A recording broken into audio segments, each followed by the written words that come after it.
How to use this handbook. The Professional Ski Instructors of America is dedicated to providing you and your fellow snow sports instructors with materials that form the foundation of exceptional learning experiences. True to that purpose, this handbook presents information gleaned from instructors with many years of experience teaching skiing, designed to be used in conjunction with the PSIA's Alpine Technical Manual. This resource will deepen your understanding of alpine skiing technique and help you craft ideal learning environments and lesson scenarios. This handbook acts as a teaching reference and guide for applying your technical knowledge with adult students of all abilities and backgrounds. Incorporating to include amount of creativity and reviewer guidance, this handbook covers the basics of teaching a wide variety of students and explorers, educational theory, and specific teaching and movement models. Tips for practical application of the material are packaged in each section for the 3 primary skill classifications: beginner, novice, intermediate, and advanced. For ease of reference, the pages of each classification are color-coded, with green representing the beginner, novice zone, blue representing the intermediate zone, and black representing the advanced zone.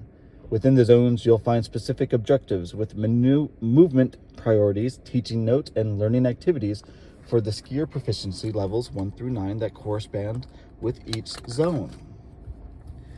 Please consider these suggestions not to be followed in a linear fashion, but as a pool of ideas which to draw and create unique, safe, effective, and fun lessons. The content also addresses cognitive, affective, and physical keys to learning for each objective, as well as teaching tactics for freestyle terrain, powder, ice, gates. Many terms, games, teaching exercises identified in italics on reference are defined in the glossary. For more information, look to other PSIA, AASI educational resources, especially Core Concepts for Snow Sports Instructors, the Alpine Technical Manual, and Children's Instruction Manual, 2nd edition, and the Children's Alpine Teaching Handbook, available at thesnowpros.org. Safety awareness. Students of all ages need to feel safe and secure before productive learning will occur.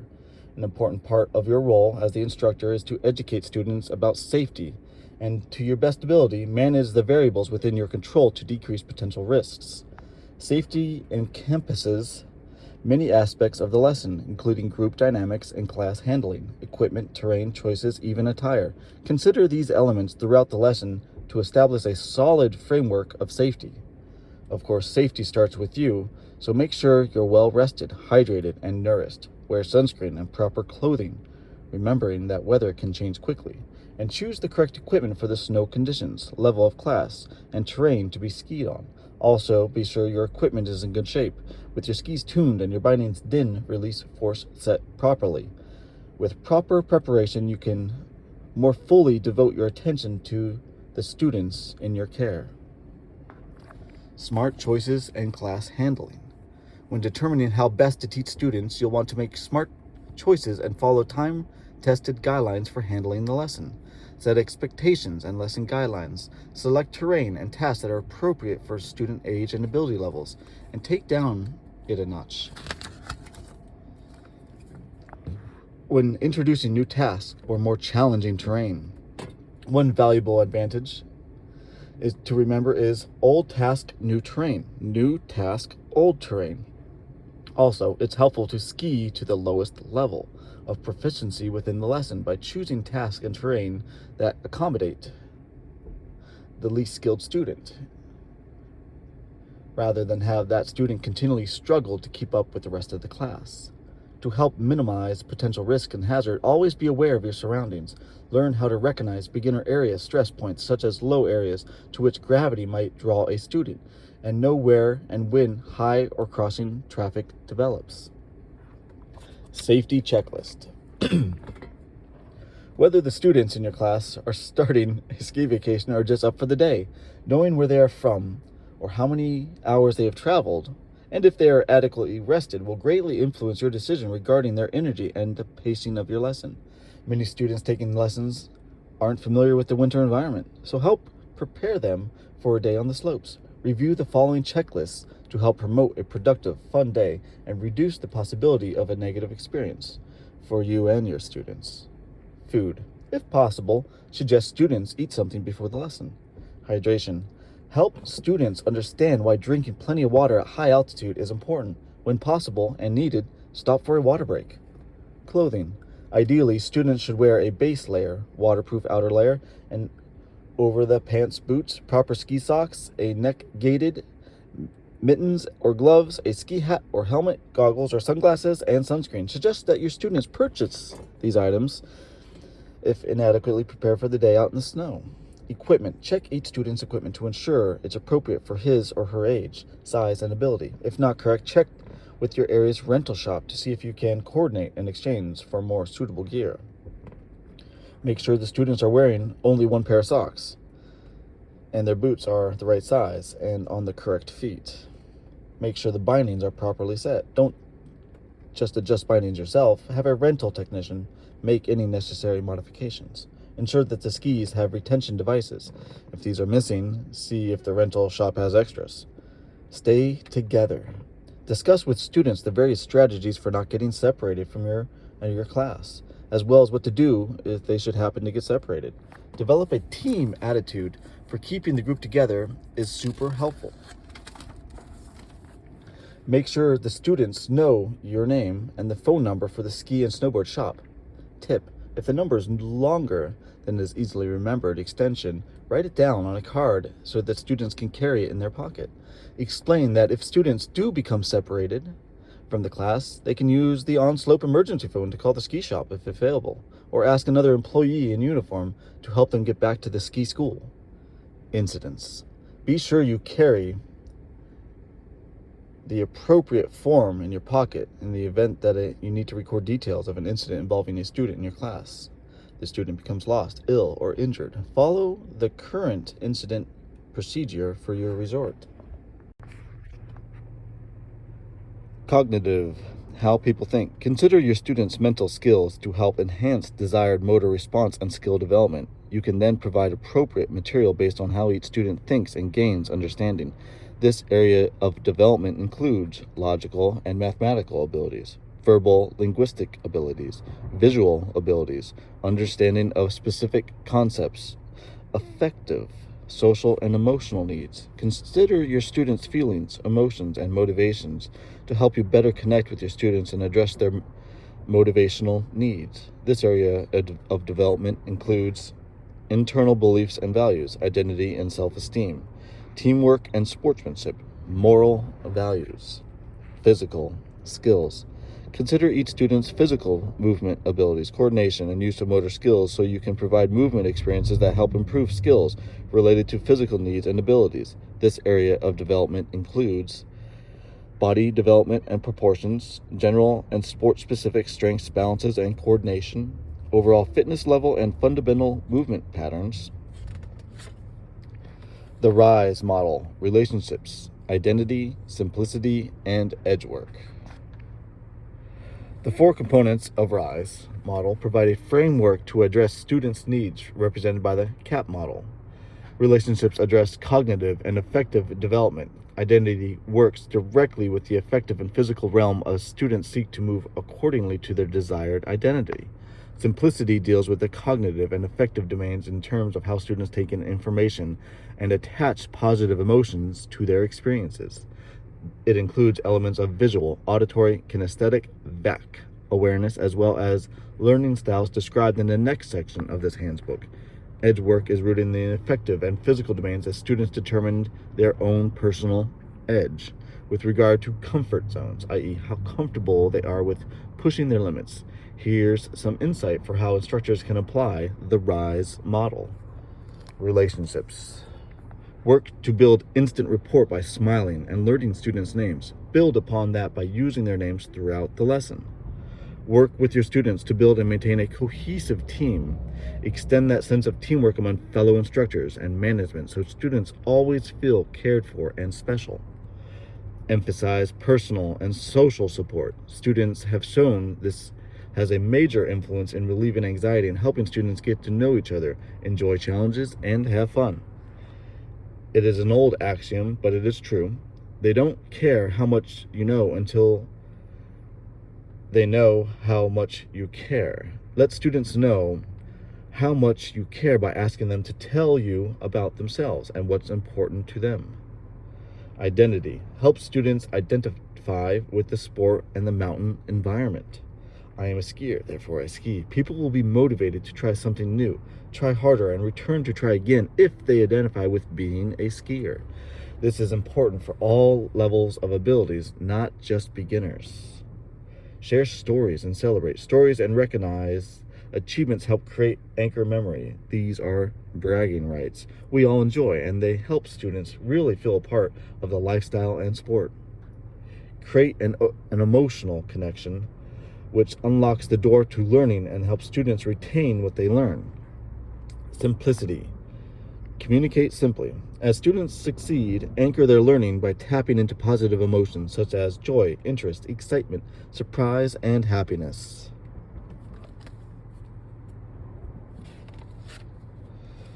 Communicate simply and meaningfully. You'll need to develop a deep understanding of teaching and the technical complexities of skiing and make the complex easy to understand. Edge work. Help students know and explore their own personal edge. Where's the line between comfort and fear and comfort and thrill?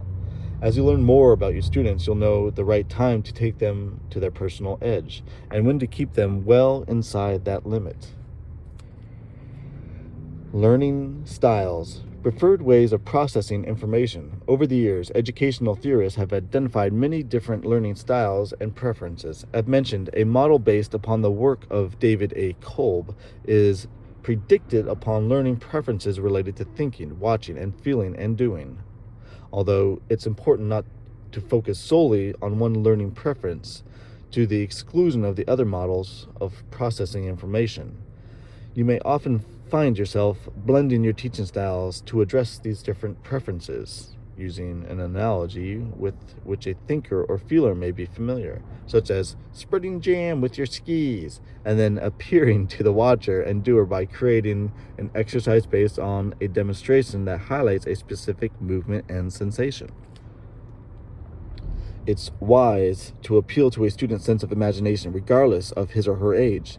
Students do best with input in all areas of learning, and it's your responsibility to wrap all these styles into your presentation and instructions to benefit the process of learning.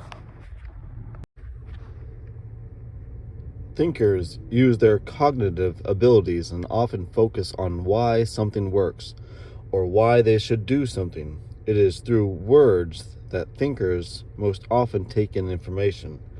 For these students, using the expressive language appropriate to their age and cognitive development will help keep them engaged. Watchers prefer to hang back and gather information before acting upon it. Thoughtful and analytical, they may initially wish to watch other students take part in the lesson experience. Give these learners an opportunity to reflect upon what they observe before having them take part themselves. Feelers live in the here and now, seeking out new challenges and experiences. They tend to be outgoing and open-minded, watch for boredom, and mold the lesson in a way that allows these students to learn from outside the experience. Doers are the experimenters in your group. They will learn through trial and error. For these students, offer the chance to move first and then gradually add coaching to aid improvement. Provide problem-solving opportunities that anchor the learning. Delivering information in a way that addresses all different preferences gives your students the best chances for success. Just because a student prefers to see a demonstration before attempting a task doesn't mean that's the only way he or she learns. Also, be careful not to teach only to our own learning style. Challenge yourself and your students to include them all. Learning principles. Part of the focused learning program developed by the Vail Ski and Snowboard School, the following principles promote excellent lessons. To learn is to change. The unconscious mind provides a powerful pathway. Motivation and ownership are cornerstones for learning. Social support is essential to success. Performance confidence is essential for managing anxiety and peak performance. Have fun. The Fitz and Posner model. This model, developed in 1967 by psychologists Paul Fitz and Michael Posner, provides a key to understanding how students process information and offers insight on when you should move on in the lesson progression or revisit prior exercises, skills, and movements. Fitz and Posner suggested that when people learn something new, they go through a process moving through 3 specific phases of learning. Cognitive phase, in which the person identifies and develops the component parts of the skill. This involves forming a mental picture of the skill. Associative phase, in which the person links the component parts into a smooth action. This involves practicing the skill and using feedback to perfect the skill. Autonomous phase, in which the person develops the learning skill that it becomes automatic, with little or no conscious thought or attention while performing the skill. Not all performers reach this stage. Learning physical skill requires the relevant movements to be assembled, component by component, using feedback to shape and polish them into a smooth action. The skill must be rehearsed regularly and correctly. The teaching model. One of the pillars of the PSIA's AASI's education system is its teaching model, which encourages instructors to consider students' traits, student makeup, and formulate a lesson plan, instructor behavior that creates a learning partnership with students. Table 1. This partnership, in which the instructor seeks to learn and understand students' motivations, desires, learnings, and preferences, physical capabilities, prior knowledge, and beliefs, frames students-centered lessons in a supportive experiential environment by establishing an engaging and interactive relationship with students. Instructors are better able to measure the impact of learning. Table 1. Student makeup. Discover your students' characteristics and background, learning styles and preferences, motivations and understandings and desires, emotional states, beliefs, attitudes and values, physical conditioning and health. Plus, instructor behavior, teaching cycle. Use your skills to introduce lesson and develop trust. Assess students and their movements, determine goals and plan experiences, present and share information, guide practice, check for understanding, debrief the learning experience. And you get a learning partnership. Create a lesson that is creative, individualized, and student-centered, is interactive and experiential and fun, contributes to the student's success, produces positive results, provides ownership of skills, creates lasting memories, encourages future learning, and culminates in guest satisfaction. Student makeup, student profile.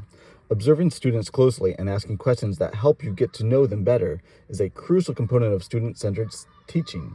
Make a point to discover the following information about your students at the onset of the lesson as it progresses.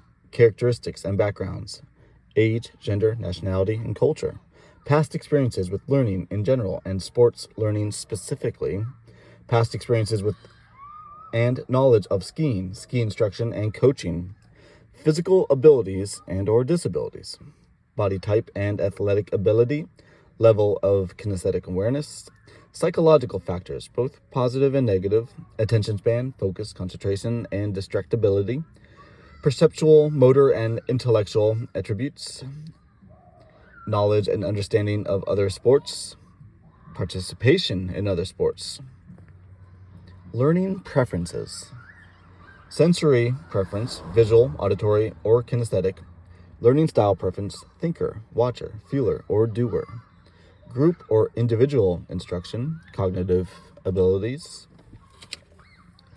process versus outcome orientation, patience, low, medium, or high, amount of information needed, low, medium, or high, degree of interpersonal control required in the learning environment, feedback, intrinsic and extrinsic, and reinforcement, positive, negative, or equal amounts of each if needed, whole versus progressive part approach, and expressiveness, ability to give verbal and physical feedback, motivation and action, intrinsic or extrinsic factors, process or outcome, future application and transfer,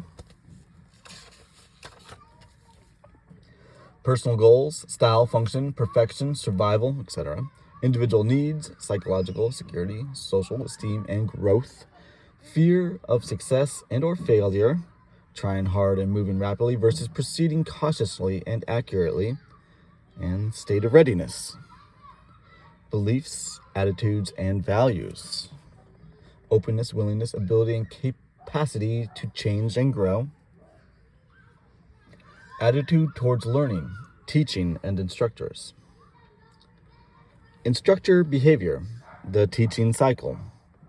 Student makeup greatly influences on how you shape the lesson, but PSIA's teaching cycle will also help guide your decisions as you strive to meet goals and needs of your students.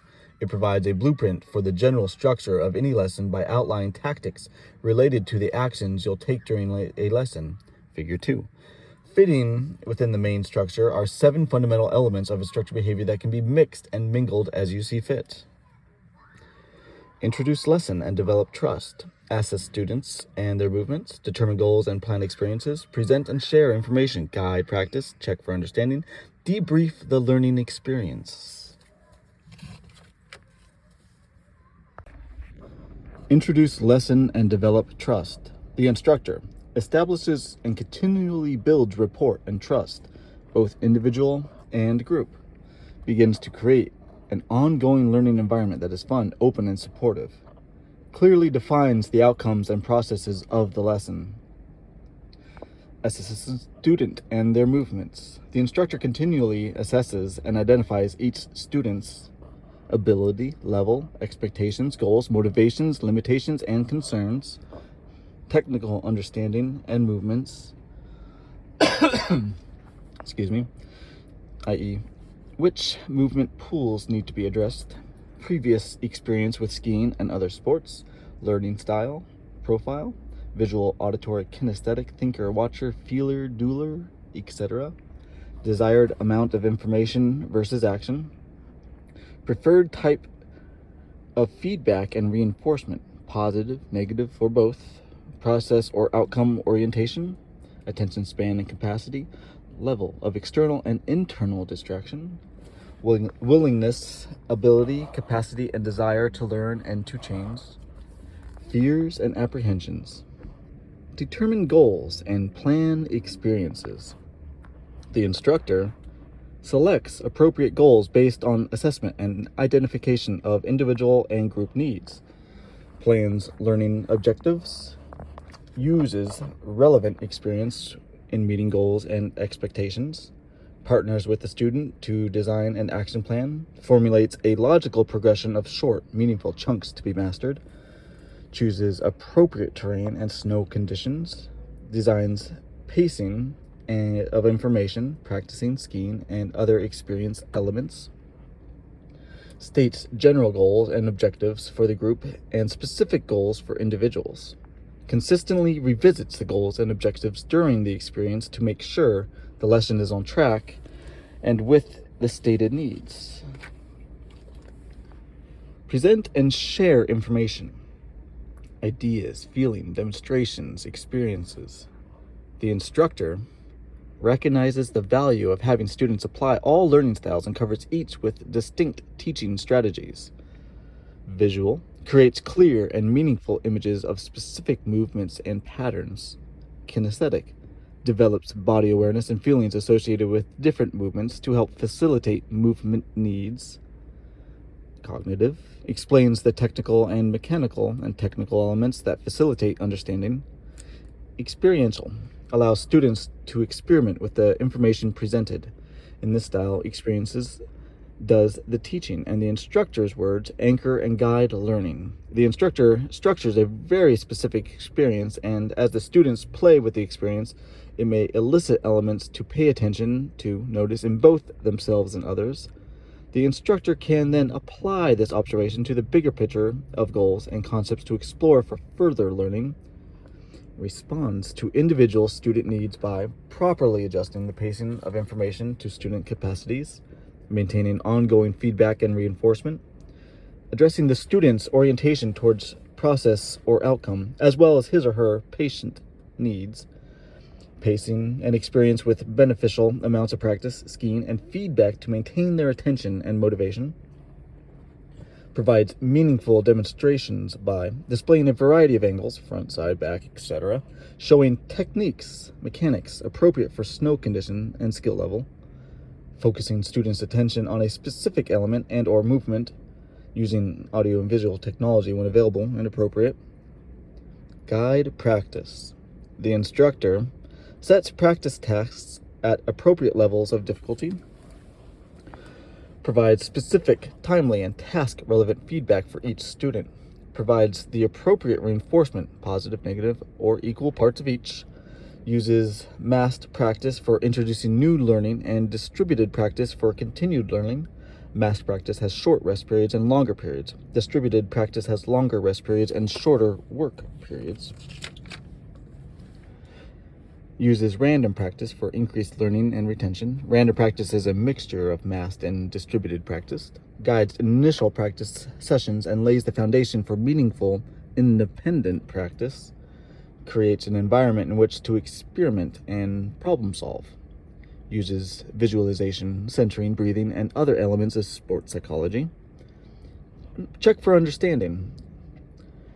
The instructor then verifies the level of physical understanding based on demonstrated performance consistent with the lesson, verifies the level of cognitive understanding based on verbal responses consistent with the lesson objectives, uses a variety of techniques for extract information, and debrief the learning experience. The instructor then engages the students to draw out experiences and insights using a variety of techniques, reviews goals and objectives with the student and communicates and elicits accomplishments, encourages sharing of stories and celebrates success, previews the next opportunities and or steps and encourages further development, establishes independent practice guidelines.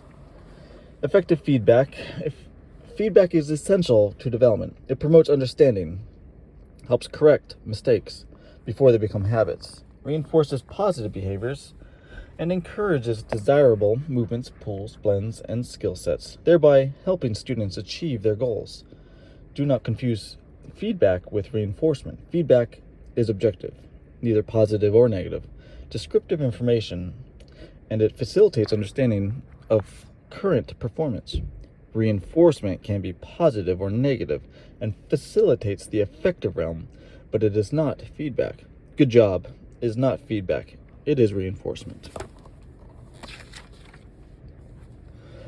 For feedback to be effective, it must be given in a reasonably safe, collaborative climate conducive to learning. Use the following guidelines to create this environment. Explain your purpose. Help students develop, be more effective, understand others' perceptions, or make better choices. Establish trust. To demonstrate trustworthiness, let students know what to expect from the feedback process. Do what you say and act with their best interests in mind. Work to understand the student. Pay attention to what the students say and how they say it. Ask questions to discover their view of the sport and then make sure they feel understood, accepted, and validated. Invite students to shape the feedback process. Feedback is threatened or intimidating to some. They perceive the coach as a power figure, so balance the power by sharing decisions and control with the student. Be genuine. Let your personality, insights, observations, and self-disclosures add depth and richness to the feedback. Treat feedback as information, not as value judgment. Present feedback in a neutral way rather than label the behavior or the person. When non-judgmental language is used, a simple description is sufficient. Then go on and explain what is functional and efficient. Avoid qualifying adjectives such as to, good, bad, right, wrong, like, dislike, etc. Deliver feedback to match the learning style. Deliver the feedback in a way that your student will understand. If the learner is visual, use words like look, see, picture, this, and watch, me. If the learner is auditory, use words like listen, hear, sound, resonate. If the learner is kinesthetic, use words like feel, touch, grasp, move. The impact of feedback depends on its timing and its environment in which it is delivered. Regular feedback is key to the development of success. To help ensure that you provide feedback regularly, establish mechanisms for reviewing performance on a regular basis. Feedback aids student understanding of their skiing and is the observation and evaluation portion of the movement analysis model described later in this handbook. Communicate a willingness to provide feedback. This encourages students to seek advice. Follow up quickly with feedback when you see improvements. Recognition of improvement is essential to change performance. Give feedback when appropriate, because true feedback is objective and is never punitive. The skier will move closer to what he or she wants. Foster the belief that talking about the good with the bad and learning from each is a way to encourage responsible risk-taking and self-development. Focus on providing information about individual behavior that either did or did not produce a desired result. For example, the turn shape you choose for the specific terrain includes the appropriate movement blends, but didn't address the speed control needed for this particular slope. The structure for effectively delivering feedback in this context includes providing a specific and detailed description of the expected result prior to the activity, delivering information relative to how performance either achieved or did not achieve the desired result. The skills concept. PSIA's skill concept serves as a technical model for the American Ski Association instruction. It is based on the knowledge that 3 skills, rotational control, edge control, and pressure control, are integral to all turns, and they are essential for maintaining balance. Distinctions between the skills emphasize a connection between the action of the skis and the corresponding body movements for each skill. Balance is both a source and outcome of effective movements. These skills may be blended with the right duration, intensity, rate, and timing, duration, intensity, rate, and timing, to produce efficient and effective skiing. The skills concept offers a way of looking at skiing as the group of fundamental movements that leads to a specific result. These skills provide a clear framework to analyze the actions of the skis on the snow and the skier's movements to accomplish these actions. If you understand the skills concept, you are on your way to becoming a successful ski instructor. Skills and movements in skiing. Skills and movements are different, and their distinctions have direct bearing on ski instruction. The Merriam-Webster Dictionary defines skill as a learned power of doing something completely, i.e., a developed aptitude or ability. It refers to the ability to execute a task. Being skillful also relates to the skier's proficiency with his or her equipment, which relies on specific and definable body movements to produce the desired action of the skis on the snow. Movement is defined as a particular instance or manner of movement. It has to do with which body parts are supposed to move and how they're supposed to move in order to perform a task. In ski instruction, skills are used to diagnose and assess skiing proficiency. Identifying movements needs based on skill proficiency helps you design action plans and progressions and set outcomes for change and improvement. To diagnose skiing proficiency, identify movements needs, develop an action plan to achieve the student's desired outcome. Your assesses the skill's ability to control the ski's rotational edge and pressure. You use these identified movements needs blends specifically pertaining to tipping and turning the skis, edging and rotation respectively, and pressure control, foot to foot and fore to aft through flexion and extension, to reach students how to improve their skills. The skier opts for one specific movement over another, or applies a particular skill blend as part of a conscious choice based on the situation and desired outcome. How the student chooses to blend these movements varies based on speed, snow conditions, turn shape, and equipment. Any given skill blend, however, will benefit from the following common elements. Eye focus on the middle of the next turn. Functional tension in the torso core allows the legs to turn and steer. Shoulders are forward of the hips and the spine is fairly erect but flexed. The skier balances on the outside supporting ski. The inside ski is grounded to use both skis for simple, smooth skiing. Inside leg activity functionally increases as the skis move through the turn, allowing adjustments in edging fore and aft. Pressure distribution. The inside leg tips laterally to complement outside leg tipping. Edges are released and engaged in one smooth movement to enhance parallel skiing skills. Remember, skills are defined in terms of movements of the body, the action of the skis that results, and how these affect balance. The Alpine Technical Manual, 2014, is the go-to resource for comprehensive information on the fundamental body movements of skiing. This handbook focuses on 5 alpine skiing techniques, as emphasized in current national standards for alpine instruction. Adjusting stance. Control the relationship of the center of the mass to the base of the support of the direct pressure along the length of the skis. Open stance, feet, knees, and legs are loose and adaptable, functional apart, not a predetermined distance. Shoulders are forward of the hips, the spine is fairly erect but flexible. Ankles are soft and supple and allow intricate movements, refinements, and constant adjustments in the foot which promote balance over the whole foot. There is upper-lower body independence. Torso maintains a functional tension that allows the legs to turn, steer, push, and pull forward and back, fore and aft. Simple balance involves seeking shin contact with the boot tongues. Arm position determines upper body position. In fact, the arms may take the upper body out of proper position. Pole swings are used to help strengthen angles and complete the current turn and or to help release angles and direct movements into a new turn. Flexing and extending. Regulate the magnitude and pressure created through ski to snow interaction. Ankles, knees, hips, and spine flex and extend to aid balance while in motion.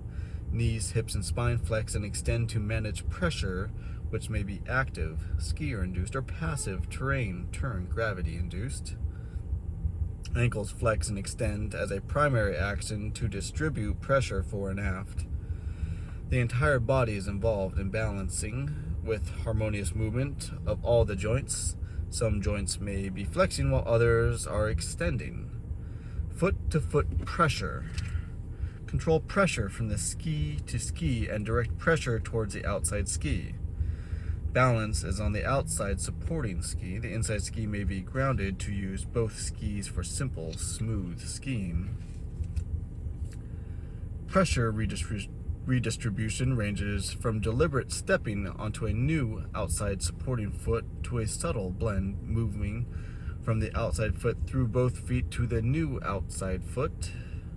The amount of pressure applied to each ski is a tactical choice by the skier given the terrain, speed, snow conditions, and turn shape. The inside leg is highly active in regulating all aspects of skiing: turn shape, size, the angle of the skis to the snow, and inclination. Tipping the feet and legs. Control edge angles through combination of inclination and angulation. Edges are released and engaged in one smooth movement to enhance parallel skiing skills. This results in having parallel leg shifts, i.e. parallel shin bones. The inside initiating leg tips diagonally, forward and laterally to facilitate outside leg tipping. Feet, legs, and hips tend to move diagonally, forward and laterally to release and engage the edges. The body inclines. This inclination is a critical movement to balance with the forces of the turn and accompanies increasing edge angle. The feet slightly pronate and supinate inside the boot, helping create sensation, tipping the boot and ski with the foot. These movements also enhance sensory feedback from the snow.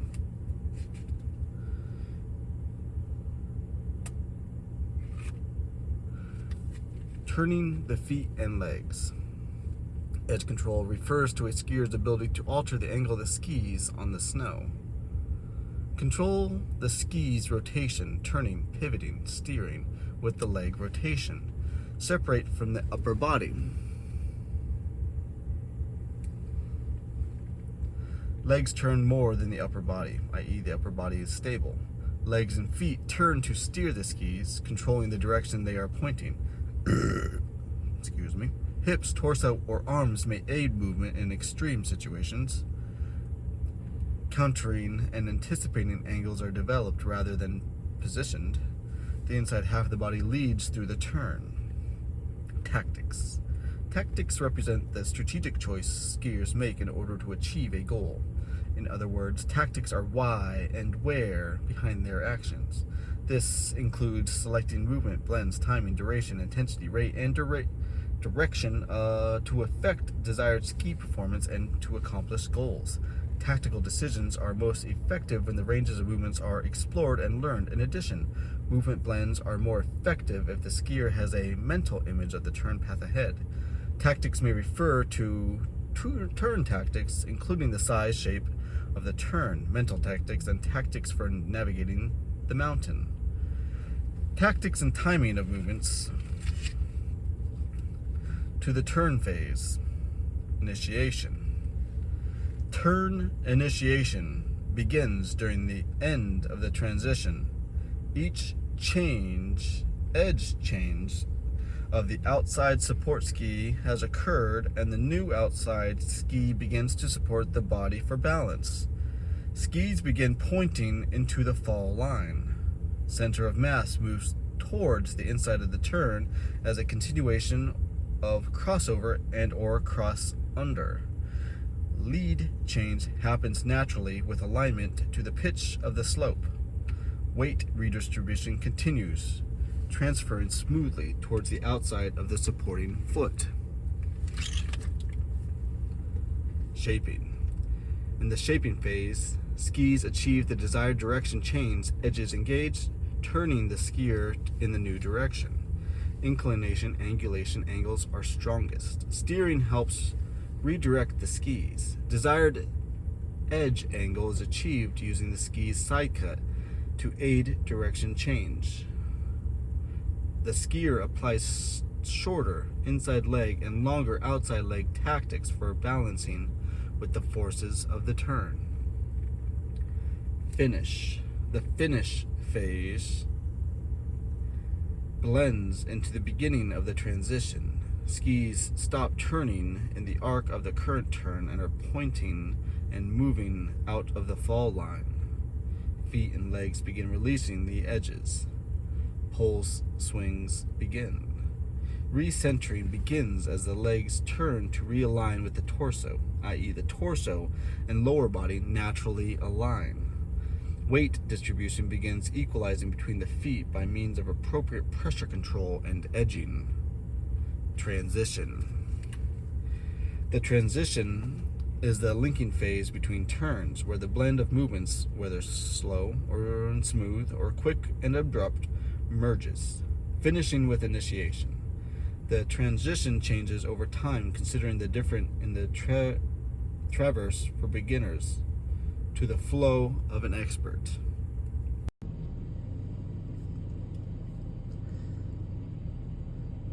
The feeling of strength from managing the forces in a turn is momentarily surrendered to allow the skier to realign for the next turn.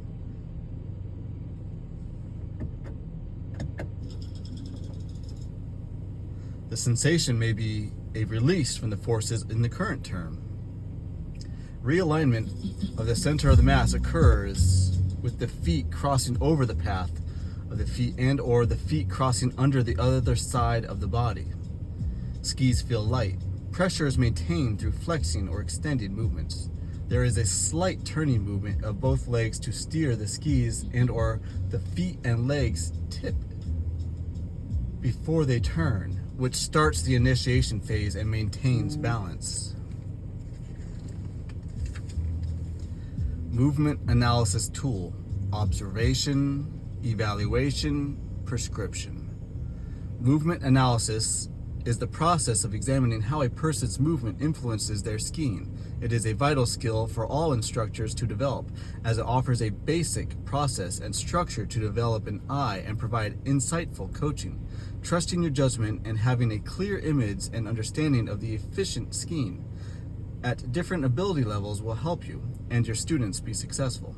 The movement analysis process starts the movement, you meet the student as you assess how he or she moves and maneuvers around the meeting area.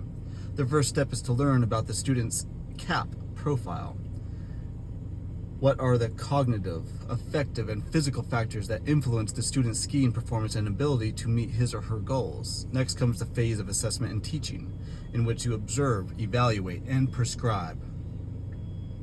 Observation. Observe the student and consider the context of his or her movements. How a skier moves provides a clue to how the skis will perform on the snow.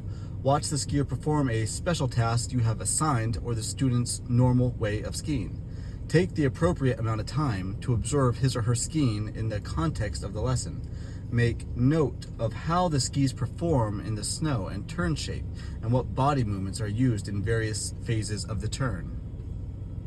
You can use different vantage points, as well as measure of ski performance and body performance to clarify your observation. Noting the duration, intensity, rate, timing, and direction of movements in multiple turns benefits your overall movement analysis. Evaluation. Once you know your student's goals, you can compare your observations to what you envision optimal performance to be. You need to determine where the movement originates to discern between a cause and its effect.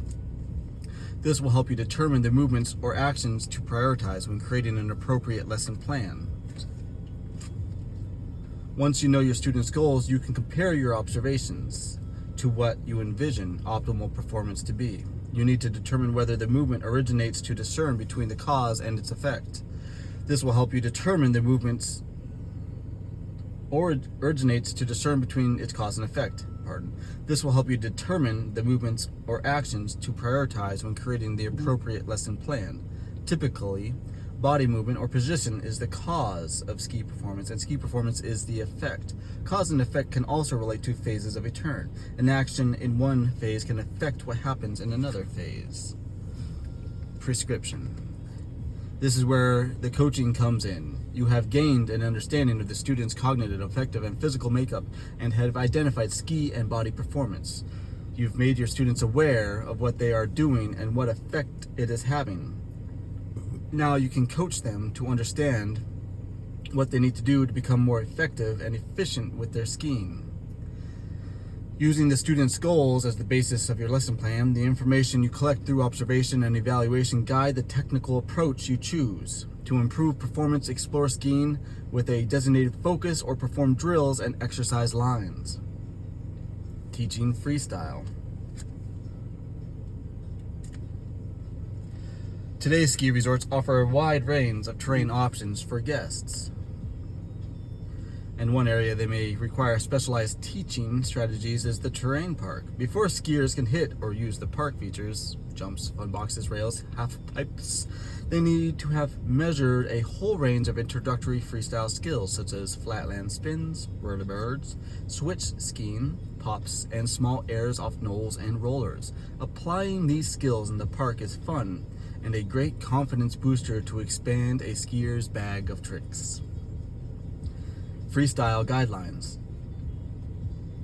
Park smart. S. Start small. Work your way up. Build your skills. M. Make a plan. Every feature, every time. A. Always look before you drop. R. Respect the features and other users. T. Take it easy. Know your limits. Land on your feet. Freestyle guidelines. Terrain parks are part of the snow sports environment and the instructor's profession. Instructors have a tremendous opportunity to use parks to increase participation and the enjoyment of skiing and riding. You will find freestyle teaching suggestions throughout this handbook, which can be used to build complementary skills and help students engage and excited about learning to ski. Each resort has its own policies specific to teaching in terrain parks. They are meant to help guide your decisions as you seek to meet and exceed guests' expectations while creating a relatively safe experience for students. Please do not bring any student into the park or pipe until you are familiar with the particular resort ski and snowboard school policies. In addition, learn the Park Smart guidelines developed by the National Ski Areas Association and support by other industry groups, including the PSIA and ASI, to promote appropriate use of terrain parks. Designated freestyle terrain often has park smart signage, figure 4. Select features at the appropriate level for your students. Such decisions are no different than the daily choices you typically make when selecting terrain. They should be based on the skill level of your least skilled student. Parks with small features are considered appropriate for those starting to learn freestyle. As skill increases, medium features may be more appropriate. These are the areas where you can teach and help build skills. Large features are for use by those who exhibit an advanced expert level of skill in their skiing, riding, and freestyle abilities. When helping students develop half-pipe skills, favor beginner intermediate pipes if unavailable at your resort. Find terrain that acts as a transitional feature, which simulates the feeling of riding up and down half-pipe walls. When you bring students into the park or pipe, think of the emphasize responsibility, etiquette, and fun. Know your school's policies and procedures and your resort-specific park and pipe responsibility etiquette guidelines. Emphasize responsible choices at all times. Use only features that your students can comfortably handle. Be aware and teach terrain park etiquette. Provide guidelines for everything from starting points, stopping points, traffic patterns, and approach speed to dropping in, spotting the landing, and clearing the landing areas quickly. Terrain parks may have skiers and riders in close proximity. Everyone needs to be courteous and aware of his or her surroundings. When possible, time your lesson for when the park is not crowded. Teach students to make a slow speed inspection run before hitting any features. Terrain features change with weather and use. Have students avoid traversing landings, approach runs, or takeoff areas. Tell students to avoid stopping on or near feature takeoff landing areas. If stopping is necessary, they should find an out-of-the-way area that is clearly visible to other users to perform.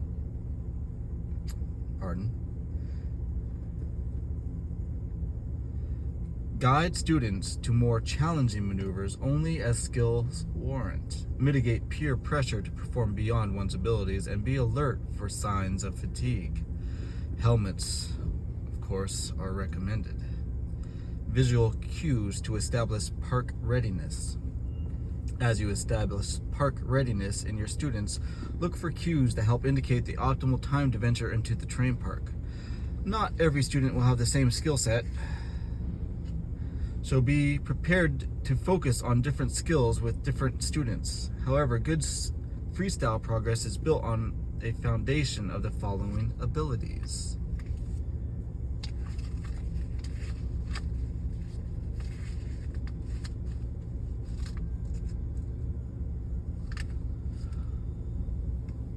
The student can comfortably straight run forward and switch, jump up and down in one place and remain balanced, make foot-to-foot movements such as gentle skating on skis, make fore, aft, and lateral adjustments when balanced over the feet, align the body perpendicular to the slope relative to the angle of the slope, upward slope, downward slope, side hill slope, etc. Flex and extend the body through a full range of motion. Perform a surface spin while keeping the center of mass over the feet, does not catch an edge. Create and maintain a carved track in the snow. Control speed through turn shape, brushing, scrubbing off speed, and edging. Control basic rotary movements and maintain alignment without turning or rotary force. Glide with enough speed to roll over small bumps and knolls.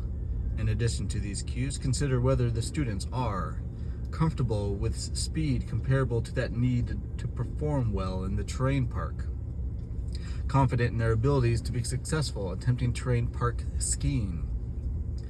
Able to successfully navigate through bumps or trees before entering the park. This reflects upon their reaction time, ability to avoid obstacles, and flexion and extension movements. Able to perform basic skidding, switch turns down all blue runs. Knowledge.